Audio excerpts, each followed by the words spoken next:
Nu, sveiki, Mes gyvuojam. gyvi. Mes gyvi. Mes dar kokie gyvi. Jau nuėjome šiandien jau gerą gabalą. Sėdėm čia tokiam prie upės, tarp kalnų. Šiandien iš viso yra nuostabi diena vaizdais vėl. Bet aš kaip Egliai sakiau, kad šiandien yra man didžiulė malonė žiūrėti kalnus iš apačios. Mes šiandien einam slėniu. Jo, Tikriausiai, aš nežinau, bet man atrodo, kad nusileidžiam žemiausiai. Ar nežinau, ar tikrai žemiausiai visam kelyje, bet nuo ten, kur buvom, nusileidžiam į slėnį ir rytoj kilsim į kalną. Tai tikrai jaučiasi kaip slėnis. rytoj kilsime kalną, rytoj 615 metrų ten pakils. Ir rytoj lis. Negazdink. Va, tai va. Beje, mes išskalbę visus rūbus esame ir vakar sėdėjome bare pliki. Aš sėdėjau užsidėjęs tik kurtkę ant savęs. O aš tik suknelę ir striukę. Kurtkę ir kelnes Tik dar suknelę, turėjau. tai reiškia, kad tik suknelę. Ja. Nes praeitą kartą, kai ploviau rūbus, biškį kažką palikau ant savęs ir paskui galvoju blembam ir vaikštai su purvinais. Viską išplovė.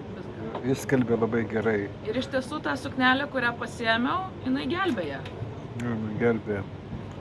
Sumokėjom 8 eurus už tai užtat. Čia pigiai neskalbė.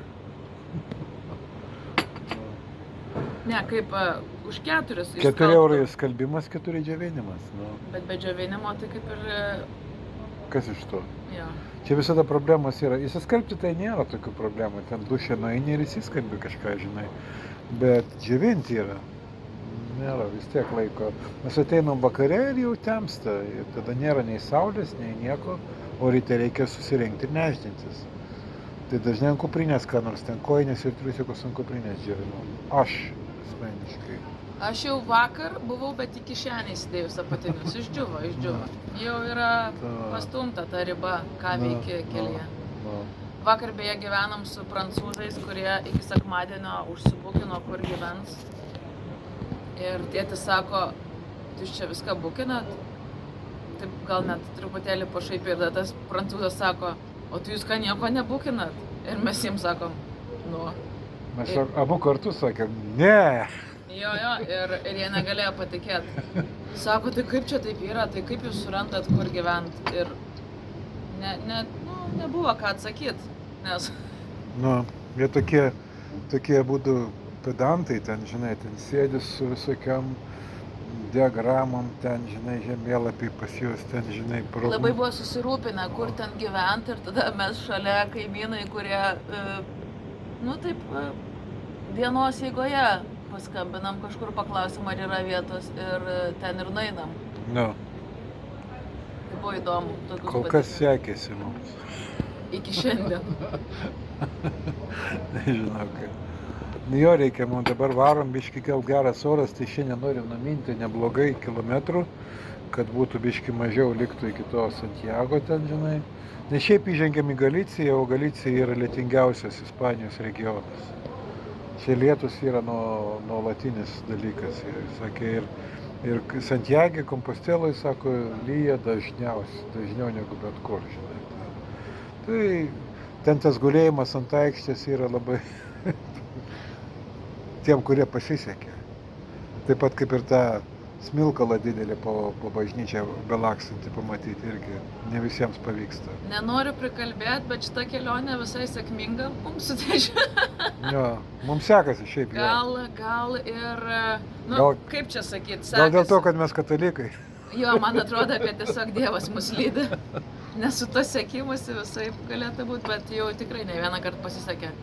Nežinau, ar pasakojom, bet kai nusileidom į Barceloną, tai gavom tiesiog nemokamą pavežimą iki miesto. Tai irgi. Tiesiog. Ne tai, kad nemokamą, autobusą nemokamą. 2. Tiesiog. Buvo taip, kad aš atėjau, sakau, ar važiuojat iki Barcelonos? Ir jis toks užsiknėsęs sako, kiek jūsų? Sakau, o kokia kaina? Sako, kiek jūsų? Sakau, 2, lipkit. Sakau, tai kokia kaina? Today for free. For free. Taip ir nesupratom kodėl, bet žodžiu, tiesiog tuščiam autobuse mus patvežė nuo oro uosto iki miesto. Tai tokių dovanų buvo ir dar bus, kaip čia neišpuikt, Jo. nepriprast, kad taip visą laiką būna. Gerai. Tai va, tai ruoškitės jūs į kamino, keliaukit visi, žinokit, praeisit. Kažką tai duoda, negaliu pasakyti, ką dabar, bet kažką tai suteikia tai žmogui tokia.